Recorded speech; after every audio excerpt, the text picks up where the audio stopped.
Les 5 minutes commentaires sont écoulés. Donc bonsoir à toutes et à tous. Je vous propose que l'on démarre cette session des Human Talks de février 2021.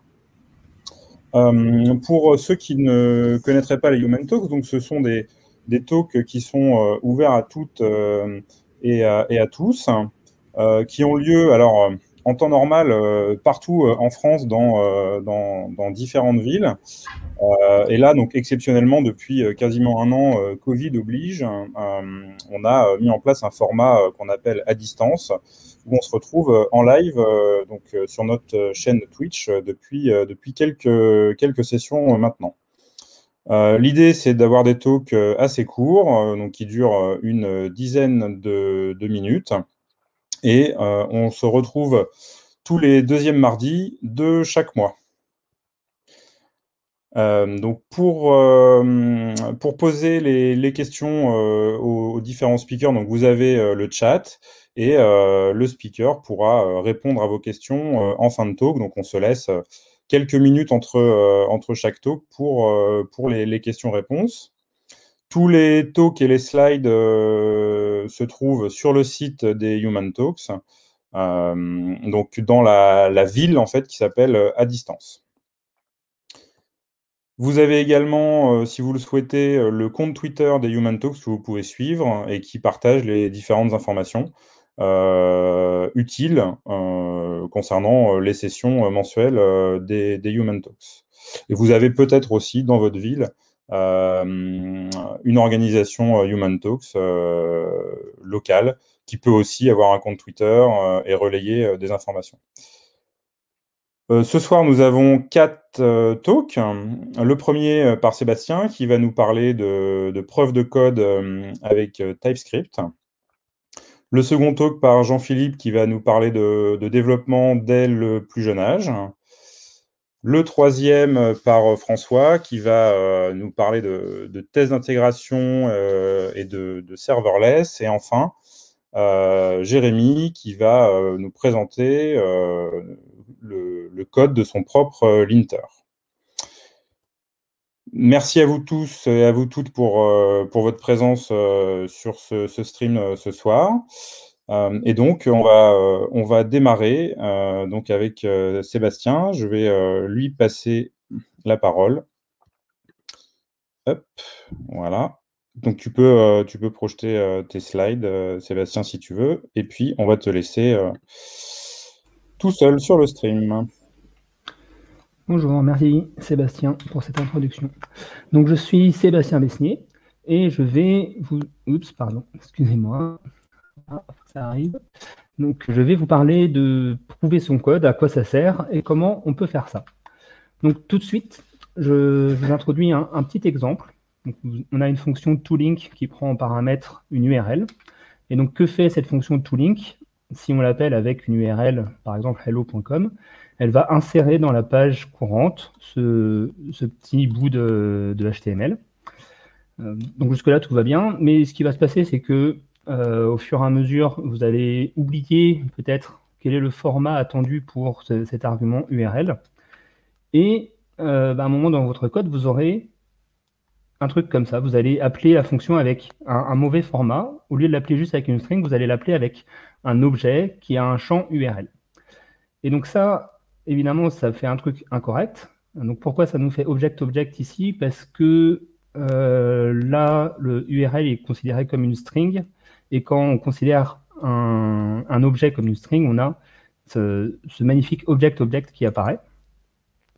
Et donc, ce qui est le plus embêtant avec ça, c'est que c'est quelque chose qui apparaît à l'exécution et c'est assez dur à détecter.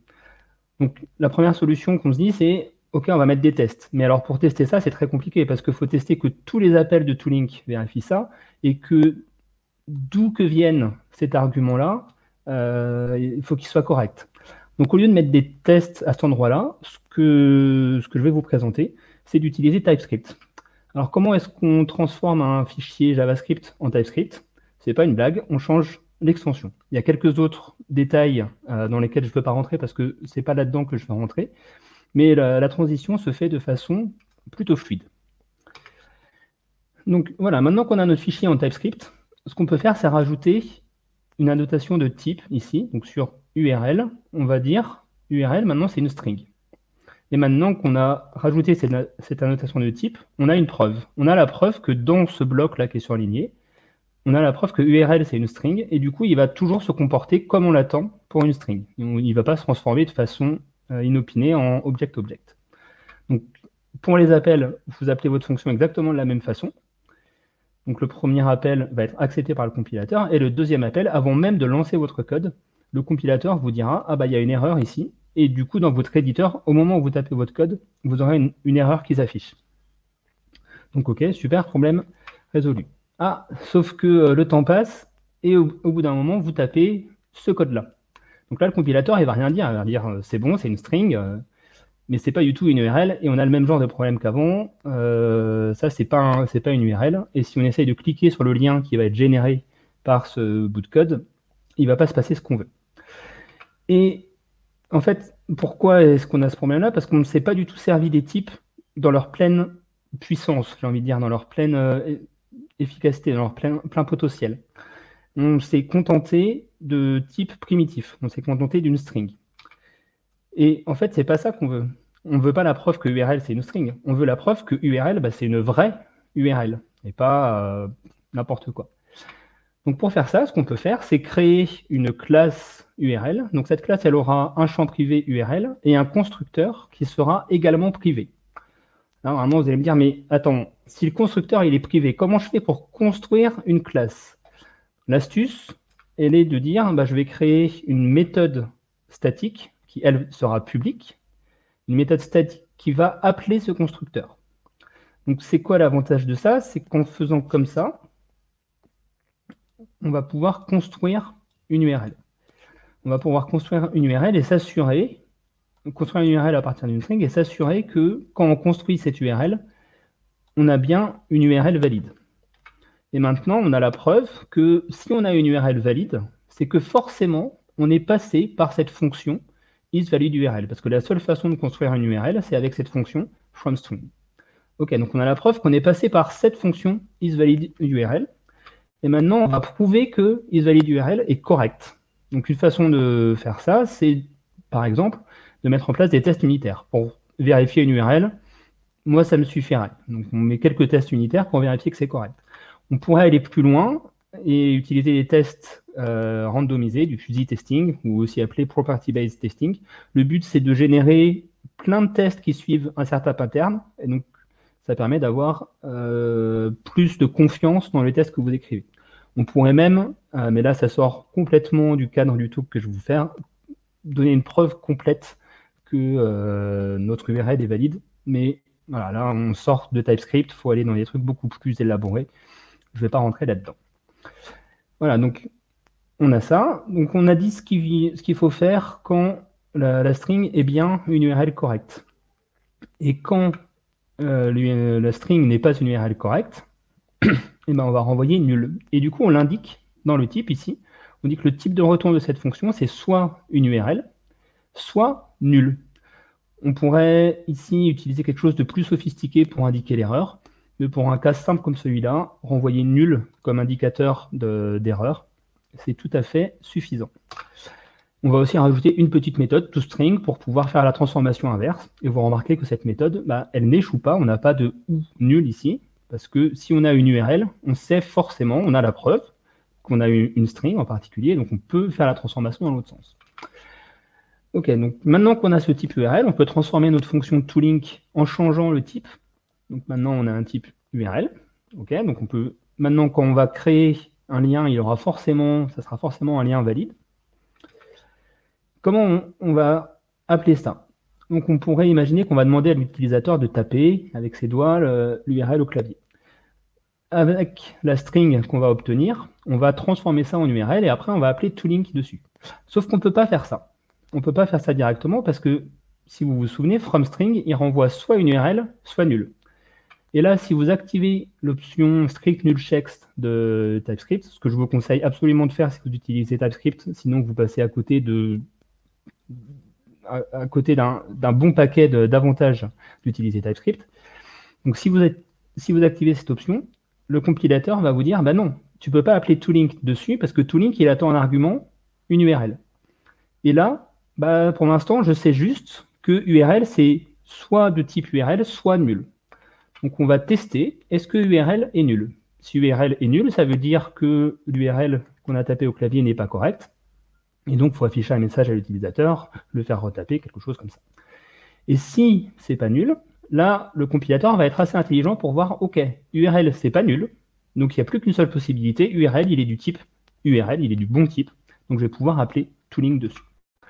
Donc là, qu'est-ce qu'on vient de faire? On vient d'encoder la logique métier avec des types. Et ça, vous pouvez le faire avec des URL, avec des montants d'argent. Vous pouvez le faire pour vous assurer, je l'ai fait cet après-midi au travail, vous pouvez faire ça pour vous assurer qu'un utilisateur a bien les droits d'administration, par exemple. Voilà, et donc du coup, avoir un code qui a vraiment du sens, vous le dire, et voilà, vous serez guidé pour faire ce refacto. Ok, donc maintenant c'est cool, on sait comment appeler cette fonction toLink. On sait qu'il faut lui passer une URL. Mais qu'est-ce qu'elle fait, cette fonction toLink? Est-ce qu'elle insère du HTML dans la page courante? Probablement. Est-ce qu'elle va faire une requête sur l'URL qu'on lui passe en paramètre? Peut-être, on n'en sait rien. Alors pourquoi ça? Parce qu'en fait, cette fonction toLink, elle agit en insérant des choses dans la page. Donc elle agit en effectuant un effet de bord. Donc elle n'a aucune valeur de retour. Sa seule valeur de retour, c'est void. Donc ça veut dire qu'elle ne renvoie rien du tout. Donc au lieu qu'elle renvoie rien et qu'elle agisse par effet de bord, ce qu'on pourrait plutôt faire, c'est faire renvoyer quelque chose à cette fonction. Donc au lieu d'insérer le HTML directement, on pourrait renvoyer cet élément A, l'élément qu'on vient de créer. Ou alors si on fait une requête sur un serveur, ben, on renvoie une promise. Et après, c'est le code qui appelle cette fonction toLink qui va être chargé de résoudre cette promise. Voilà.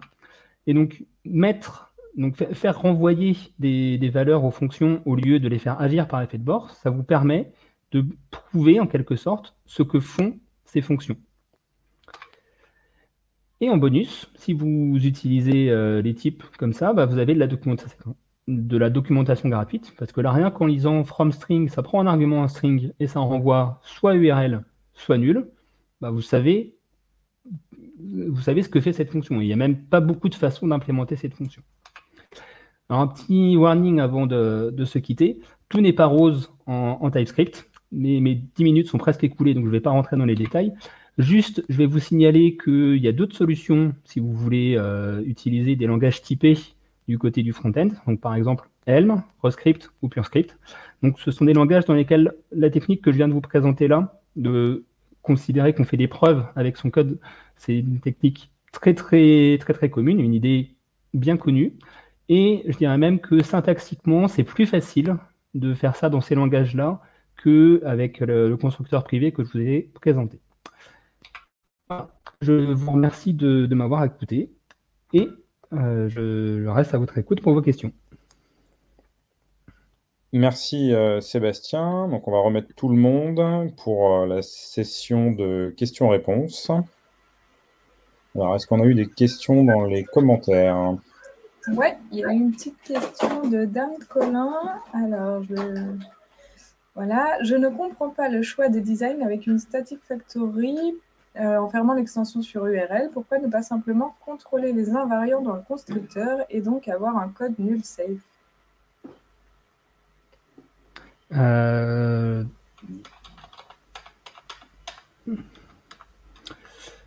Bah, le truc, c'est que quand tu appelles un constructeur, tu renvoies forcément un truc valide. Et la seule façon, si je dis pas de bêtises, la seule façon d'échouer à ce moment-là, c'est de lancer une exception. Et dans ce cas-là, tu agis par effet de bord parce qu'une exception, c'est pas quelque chose que tu renvoies. Et du coup, tu perds cet intérêt de n'avoir que des arguments et des valeurs de retour. C'est aussi l'intérêt c'est aussi l'approche de la programmation fonctionnelle donc, que j'ai parlé à la fin, c'est qu'on n'a que des appels de fonctions qui renvoient quelque chose. Je ne sais pas si j'ai répondu à la question de Dany.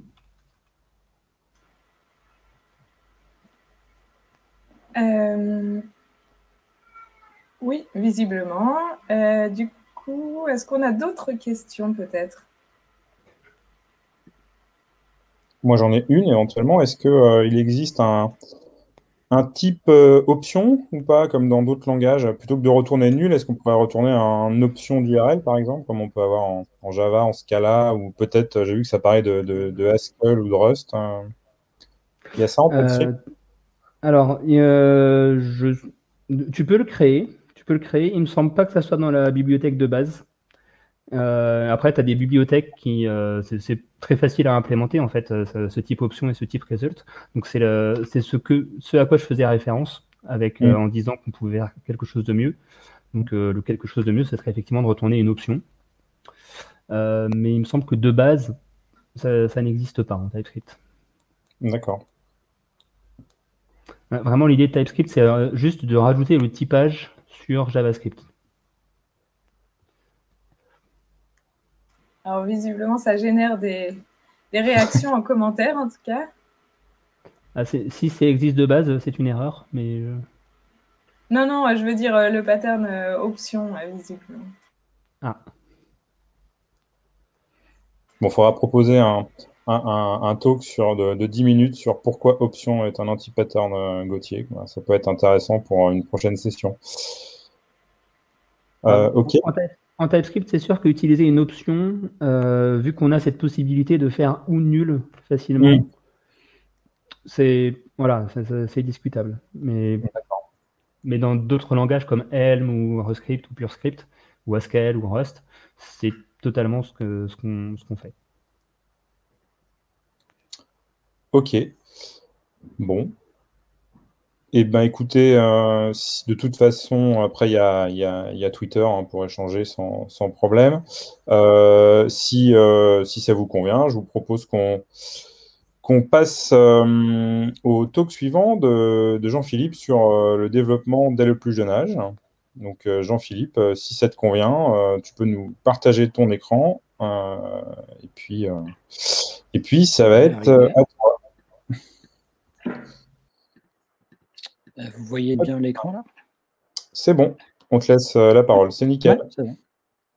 Très bien, et bonjour à tous. Alors moi, je vais vous parler d'une expérience à laquelle j'ai participé fin 2019, donc avant tous les problématiques du Covid, qui tourne autour du développement, mais du développement pour les enfants. Alors ça se voit un petit peu avec le premier slide, et c'est fait exprès. Alors c'est quelque chose qui peut paraître assez surprenant, mais il y a pas mal d'outils et des événements autour du développement pour les enfants, et bien sûr, le but, c'est de s'amuser. Je m'appelle Jean-Philippe Baconnet, je suis tech lead à la DSI de Pôle emploi, donc sur Nantes, et donc je vais vous parler d'un événement un mercredi après-midi, fin 2019, qui tournait autour du Devoxx for Kids. Qu'est-ce que c'est? C'est un projet open source en fait qui a été monté en Belgique avec le soutien de Devoxx. Donc, je pense que tout le monde connaît la première conf en Europe. Et ce projet, c'est pour amener plusieurs motivations. La première, c'est de faire des démonstrations auprès des enfants. Alors c'est vrai qu'ils connaissent les tablettes, les téléphones pour faire des jeux, mais ils ne savent pas ce qu'on peut en faire. Donc l'objectif, c'est de profiter d'une session d'une après-midi pour voir un peu ce qu'on peut faire. Bien sûr, les faire participer, c'est pas du bourrage de crâne comme on peut voir. Le but, c'est vraiment qu'ils manipulent. Et forcément, c'est un mercredi après-midi, c'est des enfants. Donc le but, c'est que tout le monde s'amuse, et principalement les enfants. Alors la session que j'avais fait sur Nantes, c'était une association Kid Coding Nantes qui avait fait ça, qui accueillait des enfants de 7 à 12 ans. Sur certaines confs, ils les font entre 5 et 15 ans. Donc voilà, ça peut varier selon les événements. Ça se passait donc une après-midi. C'était organisé par l'ADN Ouest, la cantine et dans l'entreprise incubateur. Et la star de l'après-midi, c'était Nao, ce robot. Donc les enfants ne manipulaient pas ce robot, c'est assez fragile quand même, mais permettait de voir que le fait de pousser ce robot, le fait qu'il mette sa main pour se retenir, c'était programmé par un adulte. Donc voilà. Mais en termes de manipulation, les enfants commençaient, tout âge compris, à utiliser Scratch. Donc Scratch, c'est un outil qui est disponible en ligne sur cette URL, et ça se représente comme ça. Donc c'est très simpliste. En haut à droite, on peut voir le personnage de base de Scratch, donc un petit chat. Si jamais l'enfant qui est avec vous n'aime pas les chats ou veut en rajouter, il y a toute une palette de personnages ou d'objets qu'on peut manipuler. Sur la partie en haut à gauche, on va pouvoir commencer à modifier l'élément qu'on veut manipuler, notamment là c'est le chat, et on peut lui créer des costumes. Un costume, c'est quoi? C'est simplement un screen de l'objet à un instant T. Donc si on imagine faire bouger notre chat, c'est bien d'avoir la jambe droite qui passe devant ou derrière la jambe gauche. Voilà. Si on veut lui changer la couleur, c'est également possible. Et sur la partie de gauche, on va voir une palette d'actions, de conditions qui vont permettre de faire plusieurs actions. Donc, ils sont triés par code couleur. C'est fait exprès pour justement que les enfants s'y retrouvent.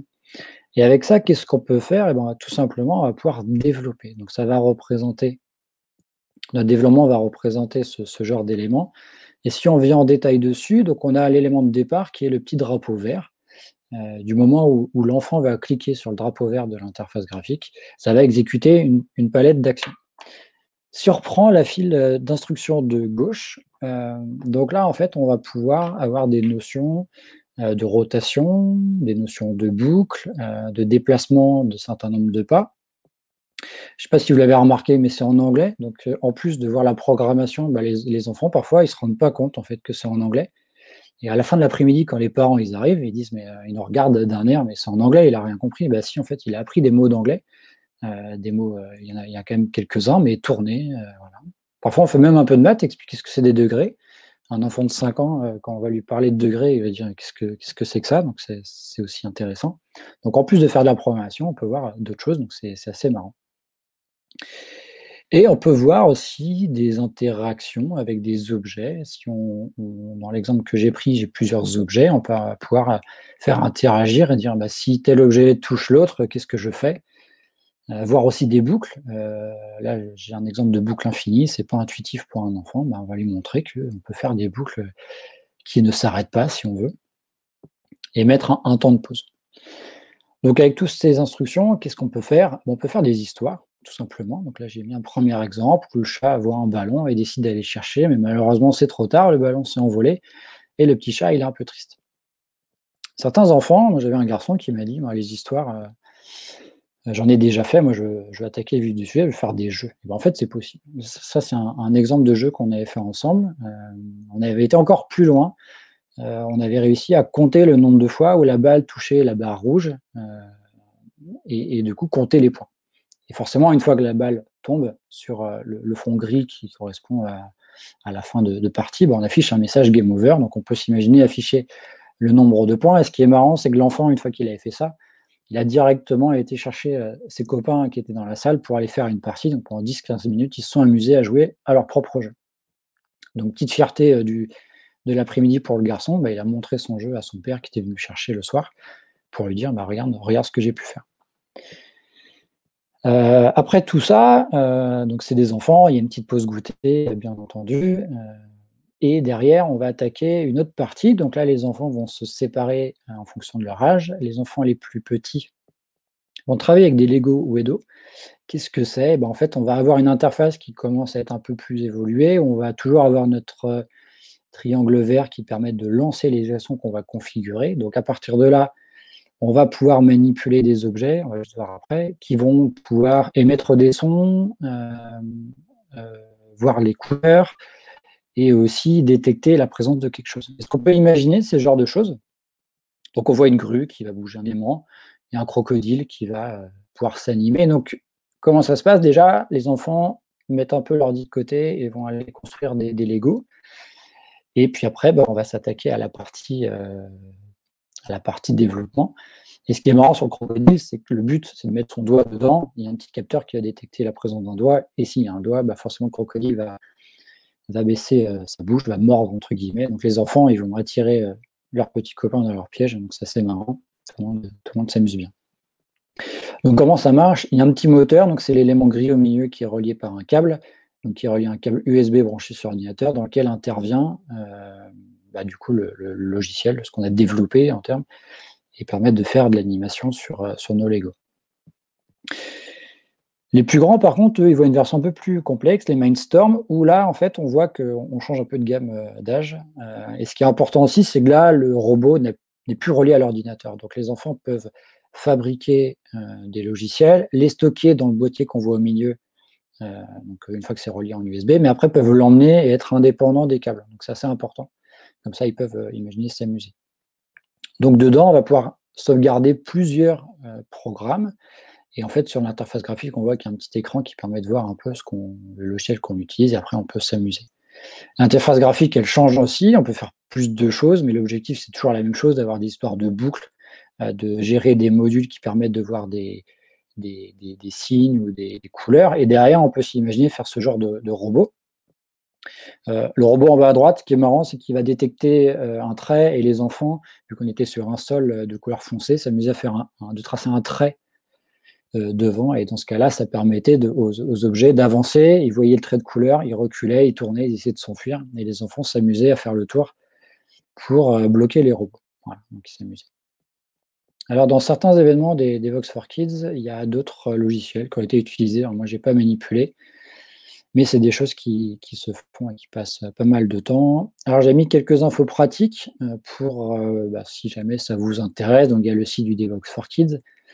Il y a aussi la page française, et du coup, il y a le lien LinkedIn du groupe nantais. Donc, si jamais ça peut vous intéresser, il n'y a pas de souci, vous pouvez trouver des informations. Donc, les profils recherchés, c'est quoi? C'est des développeurs, mais pas que, en fait. Le logiciel Scratch est très simple d'utilisation. Donc, avant de passer aux enfants, d'accueillir les enfants, il y a une petite session d'apprentissage. Après, c'est vrai que plus il y a d'adultes pour encadrer, plus on peut aussi, entre adultes, se filer un coup de main. Là-dessus, il n'y a pas de souci. Si jamais vous êtes bon à faire des gâteaux, bien sûr, ça permet d'alimenter le goûter. Donc voilà, donc c'est une après-midi qui est vachement enrichissante. C'est assez prenant parce que il y a 20-25 enfants à peu près. Donc en fonction du nombre d'adultes, on peut avoir plus d'enfants. Donc voilà. Donc on s'amuse bien, c'est le principal. On peut expliquer aux enfants ce qu'on fait au quotidien en tant que développeur. Donc c'est super intéressant. Merci beaucoup. Je ne sais pas si vous avez des questions là-dessus. Je remets tout le monde pour les questions. Alors, c'est pas une question, mais il y a un commentaire quand même qui mentionne le Hour of Code. Et après, on a quelques questions. OK. Alors, suite à la participation à ces ateliers, est-ce que les enfants ont envie d'aller plus loin? Alors, il y a certains qui reviennent. C'est vrai qu'il y a quand même un gros pourcentage qui ne reste qu'une fois parce qu'en fait, leurs parents étaient dans l'informatique et ils ont entendu ça de bouche à oreille, donc ils viennent une seule fois. Mais moi, quand j'avais participé, j'avais quand même la moitié des enfants qui avaient déjà utilisé ça, soit chez eux parce que le grand frère avait déjà fait une session ou la grande sœur, mais du coup, quand même la moitié des gens étaient revenus. Ok, cool. On a une autre question. Au niveau du public de ce genre d'atelier, quelle est la proportion de garçons et de filles? C'est marrant, on la pose à chaque fois. Moi, quand j'avais fait l'après-midi, il y avait, je veux dire, 50-50 entre garçons et filles. Clairement, il n'y avait pas de différence. Donc après, à voir si on aura dans les écoles, et même après en tant que développeur, la même parité. On verra dans quelques années, je pense. Cool. Est-ce qu'il y a d'autres questions?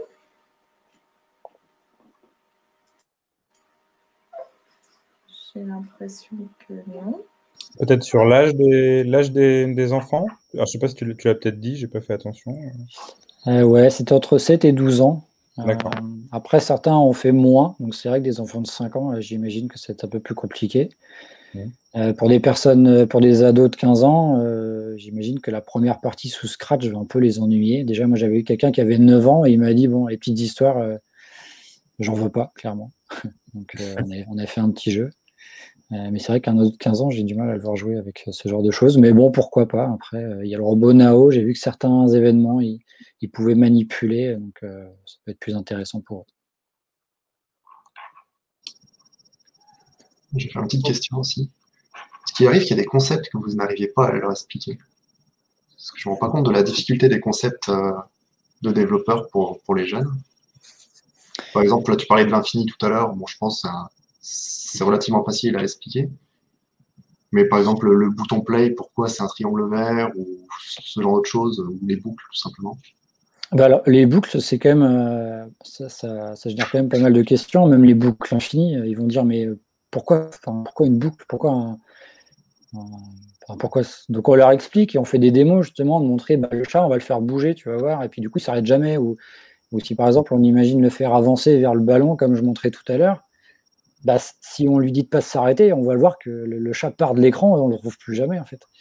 Donc à partir de là, de ce genre de concept, ça, voilà, on a réussi. Enfin, moi, du coup, moi, j'avais réussi avec l'enfant que j'avais, puis j'avais été voir d'autres groupes et ça avait l'air de passer au final, étonnamment.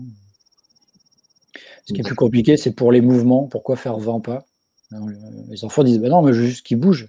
Ah, mais il faut lui dire en fait combien de pas il doit faire ou combien de pas au niveau incrémental en fait. Quand on imagine les boucles, on fait des forts i égale 0, i++, etc. Pourquoi faire 10 pas? Donc, parfois, c'est des questions qui sont pas celles qu'on imagine. Donc, c'est ça qui est plutôt marrant. Alors, on a une question justement, peut-être ça rejoint un petit peu, c'est à quel point est-ce que tous les enfants arrivent à intégrer des notions de degrés, d'anglais, etc. Ça dépend des enfants. Certains enfants, ils avaient déjà vu des paroles de chansons en anglais, donc ça les gênait pas trop d'apprendre des mots. Il y en a d'autres où non, faut mettre la version française. Sur les maths, c'est pareil. Une fois, on était justement à deux adultes et expliquer les rotations à un enfant. Il ne comprenait pas, donc on essayait de modéliser avec une feuille, un crayon. On avait essayé de plusieurs manières, mais ça ne prenait pas. Alors que quelqu'un d'autre avait compris tout de suite. Donc après, ça dépend aussi du cursus scolaire, dans quelle école il est, est-ce qu'il y a des activités à côté, est-ce qu'il y a un grand frère, une grande sœur. Voilà. Cool, merci. Est-ce qu'il y a d'autres questions peut-être dans le chat ou dans les participants? C'est le moment. C'est ça. Bon, visiblement, c'est clair. Merci beaucoup. Bon. Voilà. Merci. Et donc, le talk suivant, c'est François qui va nous parler de serverless et de test d'intégration. Donc, François, écoute, si tu veux projeter tes slides, c'est avec plaisir. Et je vais activer mon micro aussi. Bonsoir à tous. Et du coup, merci d'être là ce soir. Donc, je vais vous parler de tests d'intégration et dans le cadre un petit peu particulier de serverless. Donc tout d'abord, en fait, on va parler tests d'intégration. Donc l'intérêt des tests d'intégration, pourquoi est-ce qu'on veut en mettre, à quoi ça sert. Ensuite, ce qui rend le serverless spécifique pour ce cas de tests d'intégration. Et ensuite, la solution que j'ai implémentée. Et voilà, décrire un petit peu comment ça fonctionne. Donc tout d'abord, pourquoi mettre des tests d'intégration? Alors déjà, la question, en fait, on pourrait la reformuler. Pourquoi est-ce qu'on veut mettre des tests tout court? En fait, les tests, ça permet de se sécuriser en évitant les bugs. C'est une validation à un niveau un peu plus, qui permet une validation un peu plus complexe que la vérification statique qui est permise par le type, comme ce qu'on a pu voir tout à l'heure. Et ça permet donc de stabiliser notre code applicatif, de se rassurer. Bref, ça rend notre code stable. Et alors, plus spécifiquement, pourquoi des tests d'intégration? Alors déjà, il faut comprendre ce que c'est des tests d'intégration par rapport aux autres types de tests. Globalement, on a 3 grandes classifications de tests. Donc, on va avoir tout d'abord les tests unitaires. Donc, les tests unitaires, ça va être pour de la logique assez bas niveau, de tester des fonctions, tester de la logique de code. Par exemple, la programmation fonctionnelle dont on a parlé tout à l'heure s'y prête très bien, puisqu'on n'est pas censé avoir d'effet de bord et qu'en fonction d'une entrée, on a toujours le même retour. Donc, c'est très facile à tester unitairement. Les tests d'intégration, c'est le niveau d'abstraction un petit peu au-dessus. On va vérifier l'interaction entre différentes parties de notre code. Donc, ça peut être par exemple l'intégration entre 2 services web. Donc, on va avoir à la fois, donc on va encore tester de la logique, mais on va surtout tester la configuration, le fait que les services sont bien configurés pour pouvoir interagir entre eux, qui vont garder les bonnes propriétés et se parler suivant le contrat qu'ils ont conclu. Et on va vérifier justement aussi donc ces contrats. Et ensuite, on a un autre type de test dont je vais pas vraiment parler aujourd'hui, mais qui sont les tests end-to-end. Donc là, c'est encore plus haut niveau. Et là, en fait, l'idée, c'est vraiment de simuler un parcours d'utilisateur en prenant l'ensemble du système comme une boîte noire, là où les tests d'intégration ne considèrent qu'une partie du système comme une boîte noire. Maintenant, je vais vous parler du coup un petit peu des spécificités du serverless et des difficultés de mettre des tests d'intégration en serverless. Donc, dans une architecture web classique, donc que j'imagine avec lequel vous êtes familier, on va avoir en fait les devices, donc qui vont être les utilisateurs finaux, qui vont interagir avec un serveur qui lui contient l'ensemble de la logique métier, qui va par exemple récupérer la liste des posts sur un thread dans un forum, qui va calculer les informations que l'utilisateur a le droit de voir ou non, et qui va interagir avec une base de données qui stocke les informations qui ont besoin de persister. Et donc, en fait, ce qu'on peut voir sur cette architecture, c'est qu'on a des types d'interactions qui sont finalement assez limités. Enfin, là, en l'occurrence, on en a deux. J'ai effectivement forcément simplifié et grossi le trait pour cette architecture. Qui sont limités et connus. On a une brique centrale, le serveur, qui a une logique très complexe, parce qu'il va à la fois, si on prend l'exemple d'un forum, calculer la liste des posts, le profil de l'utilisateur, etc. Et la base de données est aussi elle-même complexe. Mais en revanche, c'est assez facile finalement de simuler les environnements sur lesquels ces différentes entités vont tourner. On a, pour les bases de données, on a des types de bases de données, de technologies de bases de données qui sont, par exemple, MySQL ou PostgreSQL, qui sont connus et qu'on peut facilement faire tourner même sur son propre ordinateur. Donc, c'est assez facile de simuler une vraie base de données, même si les performances ne sont pas les mêmes. Et pareil pour le serveur, notamment avec l'utilisation de Docker. Et donc, faire interagir, par exemple, ici, le serveur et la base de données, c'est assez facile à simuler.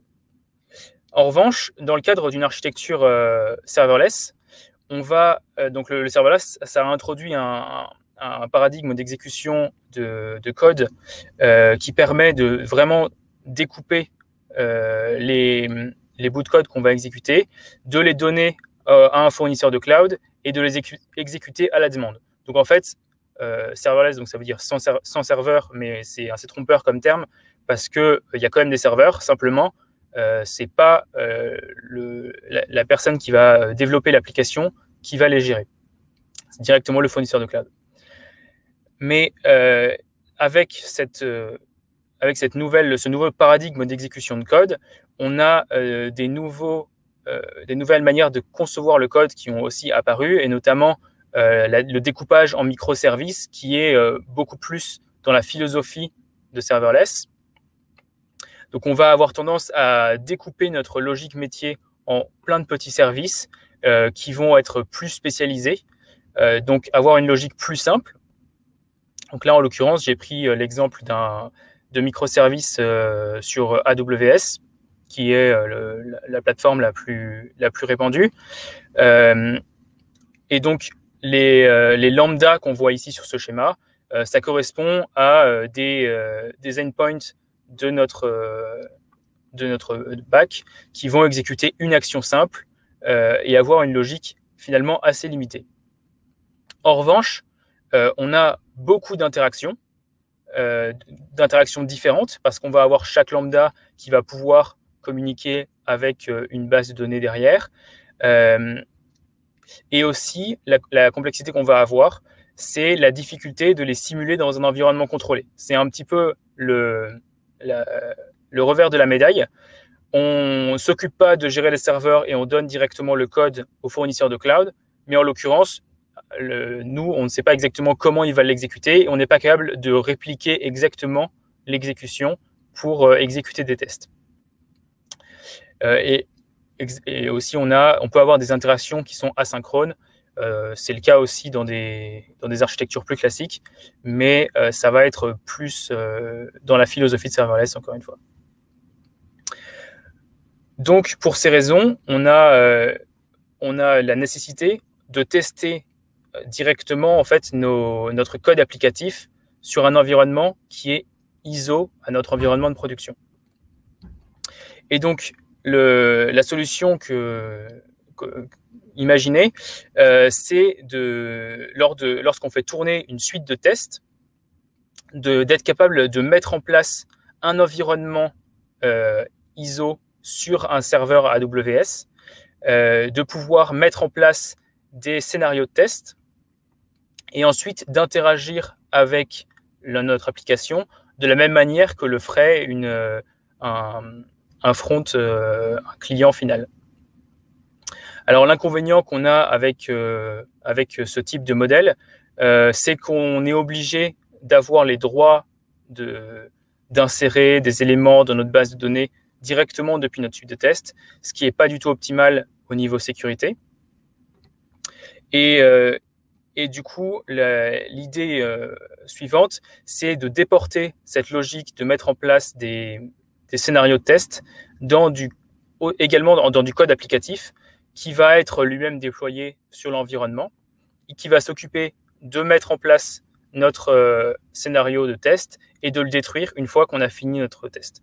Et donc, en fait, les seules interactions qu'on va avoir avec notre service AWS, ça va être avec des interactions qui vont réellement avoir lieu sur le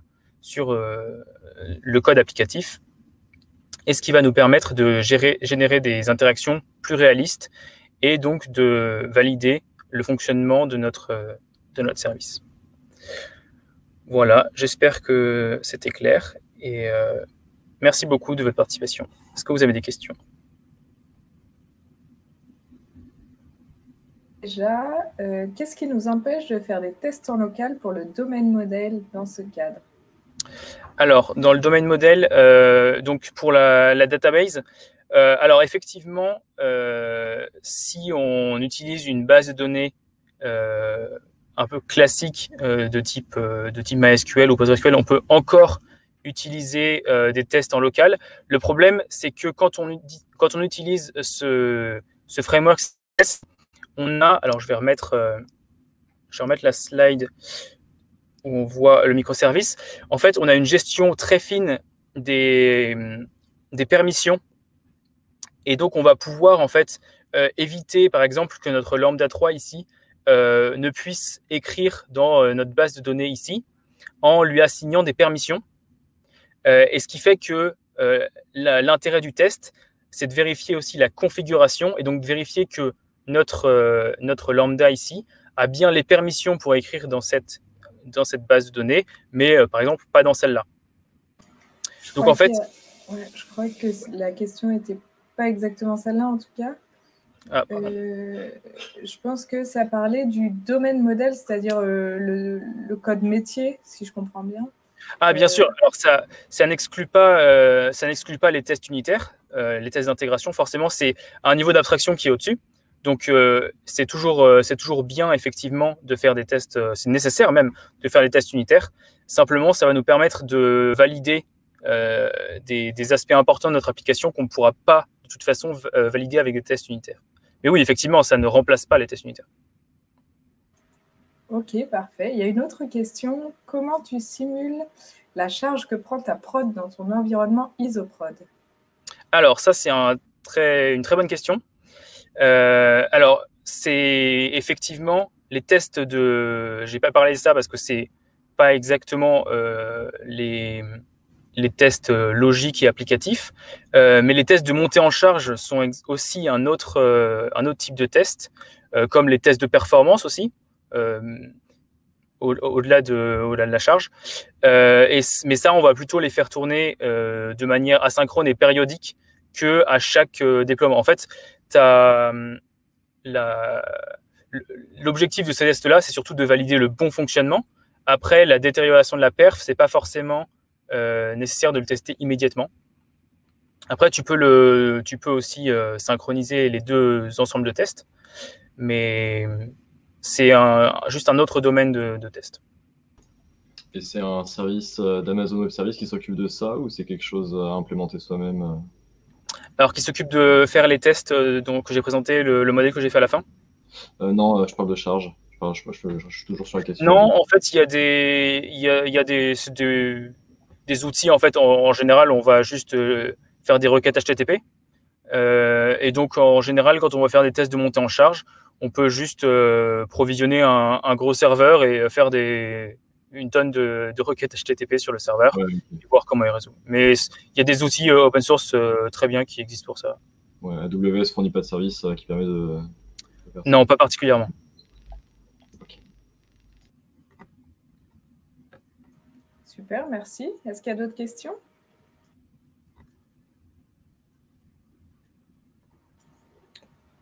Visiblement non. Ok. Merci beaucoup.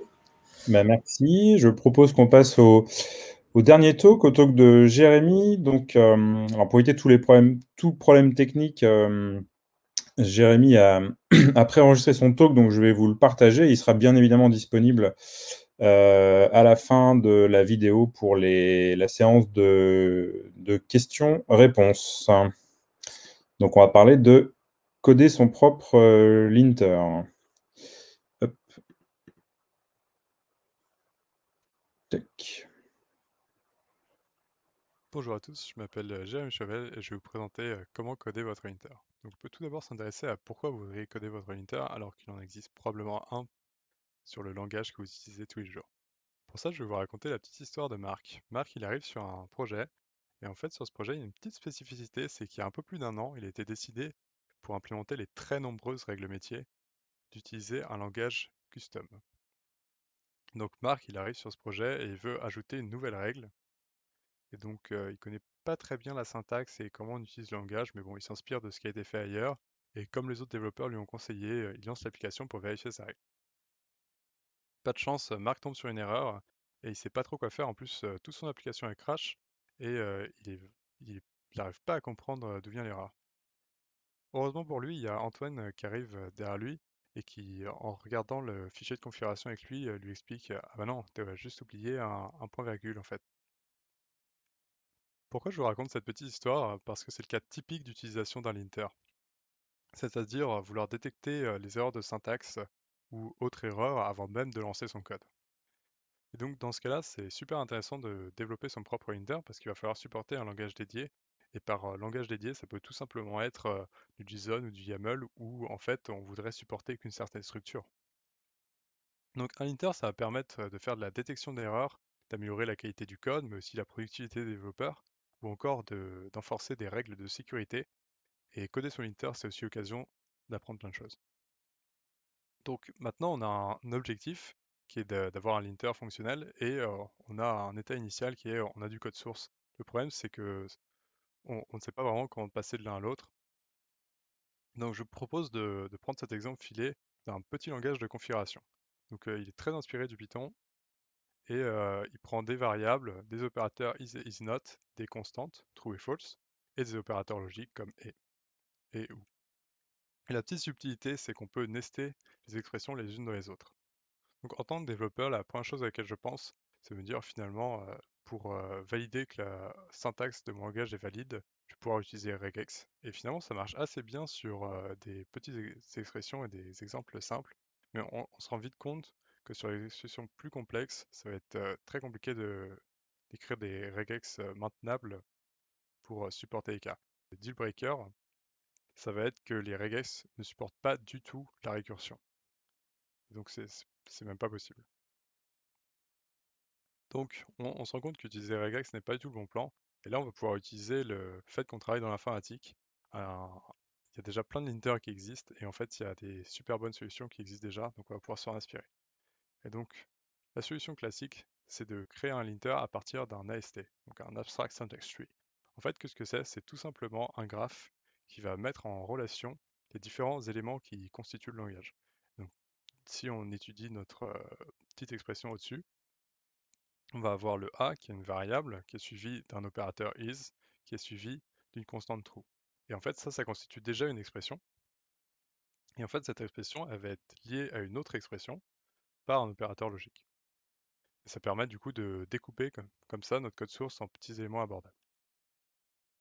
Donc on a déjà une première piste qui est d'utiliser un AST pour coder notre linter. Le problème, c'est que on n'est pas énormément avancé puisque finalement, être capable de transformer notre code source en un AST, c'est pas extrêmement simple. Heureusement, il y a plein d'outils qui existent à nouveau pour faire ce travail. Moi, je vais vous parler d'IntLR. Pourquoi? Parce que c'est un outil récent, assez rapide et très confortable à utiliser.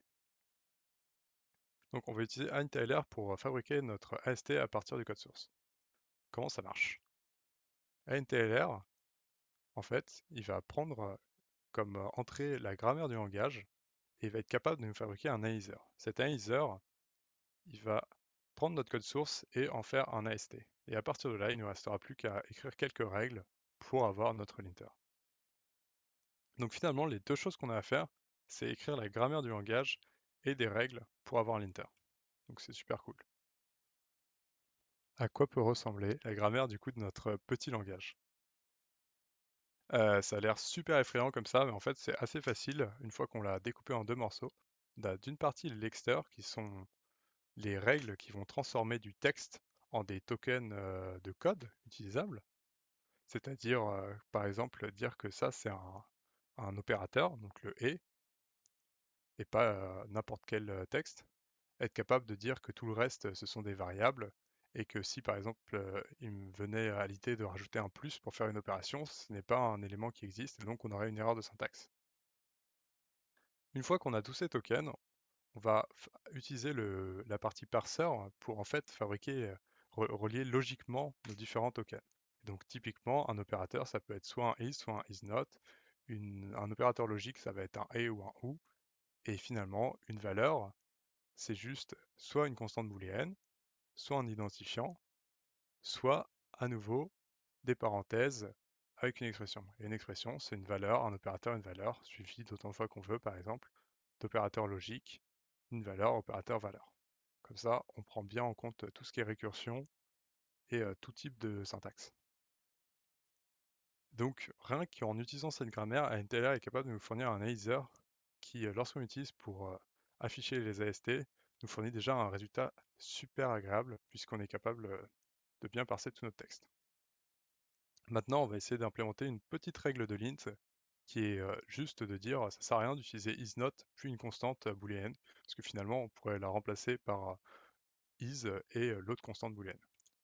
Donc pour ça, on se rend compte que c'est extrêmement simple encore une fois puisque IntLR, quand il fabrique l'analyzer, il va nous fournir tout un tas de méthodes pour parcourir l'AST facilement.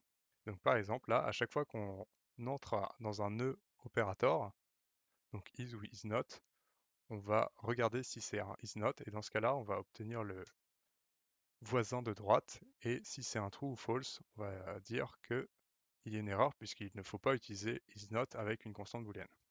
Donc, qu'est-ce que ça permet d'avoir? On a directement, une fois qu'on a utilisé ça, des erreurs de l'int telles ceci.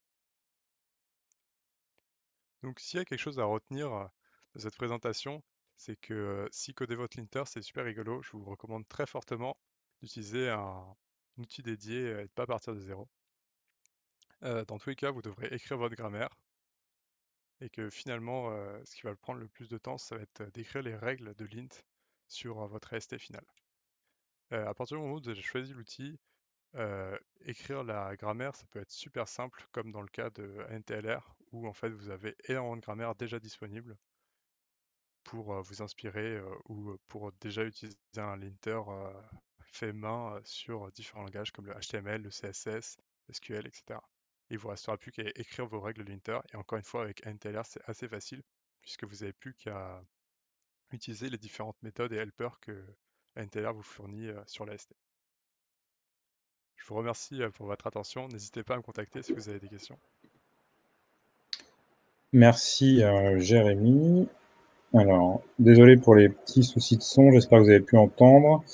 Voilà, donc j'ai remis tout le monde pour la séance de questions-réponses.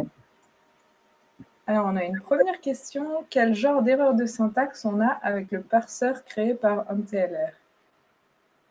Ça dépend totalement du coup de deux choses.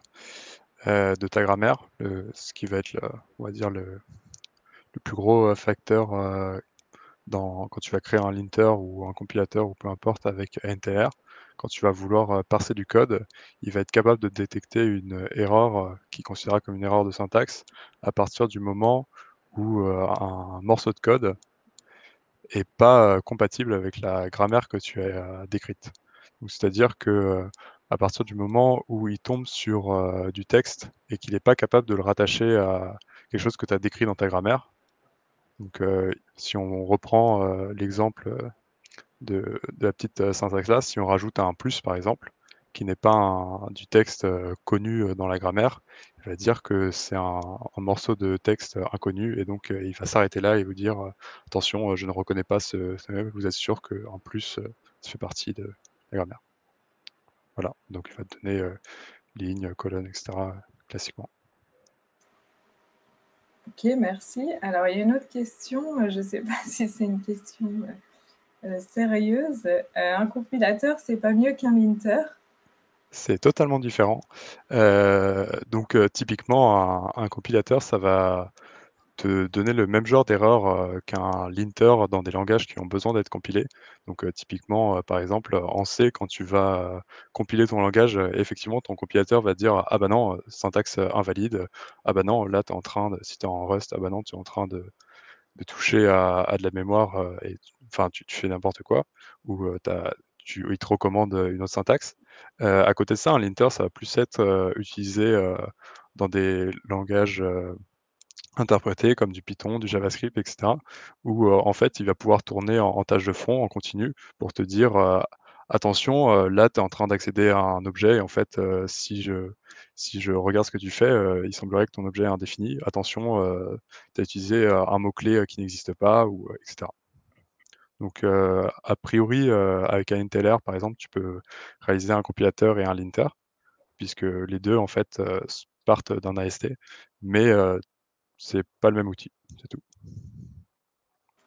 Super, merci. Est-ce qu'il y a d'autres questions?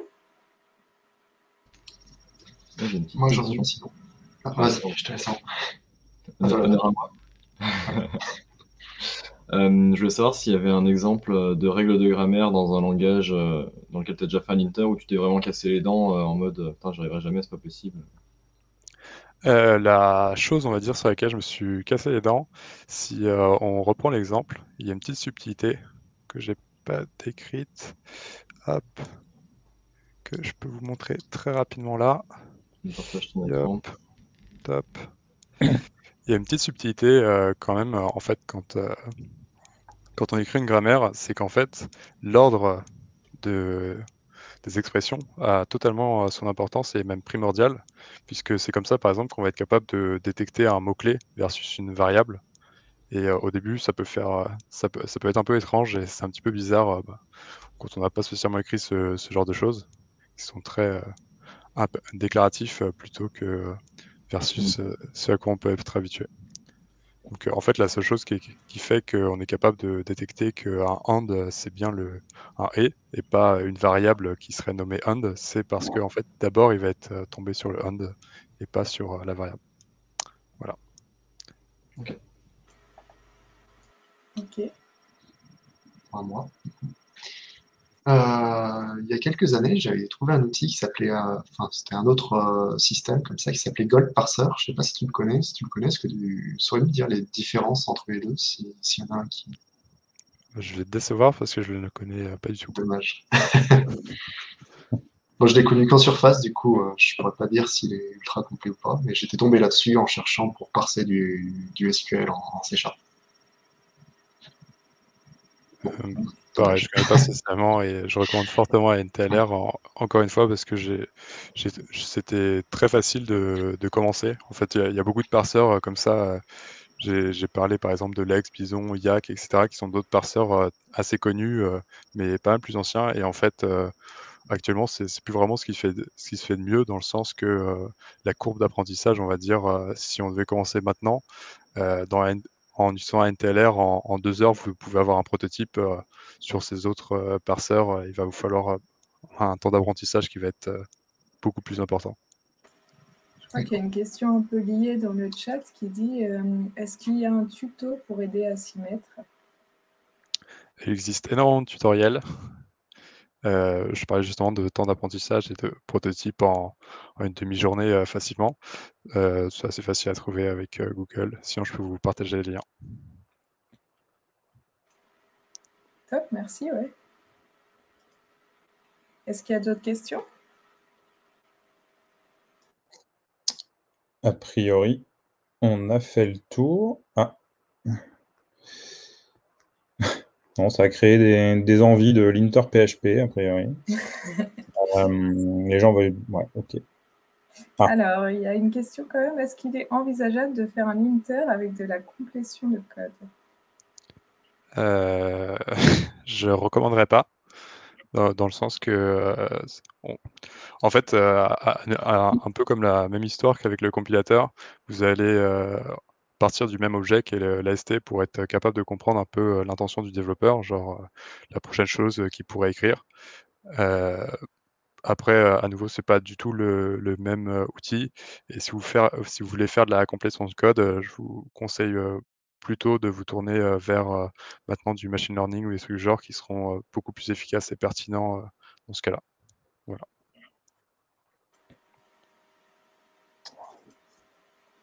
Ok, merci. Bon, mais si on a fait le tour des questions, du coup, merci pour le lien dans le chat pour ceux qui veulent le tuto en TLR. Donc si on a fait le tour des questions, juste pour que vous notiez dans vos agendas la prochaine session des Human Talks avec déjà 4 talks de prévus, donc le mardi 9 mars à 19h. Donc voilà, bookez vos agendas. Ça va causer de server-side events, de Green IT a priori, un petit peu aussi de server-side rendering et d'authentification web. Donc voilà, encore 4 sujets fortement intéressants. Et puis, je ne sais pas, Yannick, tu parlais de faire une petite annonce peut-être pour clôturer la session de février. Si tu veux, je te passe la main. Ouais. Du coup, pour ceux que ça intéresse, on cherche un peu à agrandir l'équipe pour organiser les talks à distance, pour décharger un peu, parce qu'il y a certains mois où on s'est retrouvé avec plus de monde pas disponible que de monde disponible pour les préparer. Donc si ça vous intéresse de rejoindre l'aventure, n'hésitez pas à nous envoyer un message privé sur Twitter pour vous proposer. Voilà. Niveau de charge de travail, c'est pas immense, c'est juste que faut être disponible un soir par mois, et du coup, plus on est nombreux, plus on augmente les chances d'avoir plusieurs personnes disponibles. Voilà. Et on est très gentils. Exactement. Voilà, donc vaut mieux être plusieurs pour assurer des backups au cas où, puis voilà, on peut se répartir le travail entre l'organisation du stream, les questions-réponses, la modération, etc. Donc voilà. Et est-ce qu'on a des cookies? Bah oui, on peut, hein.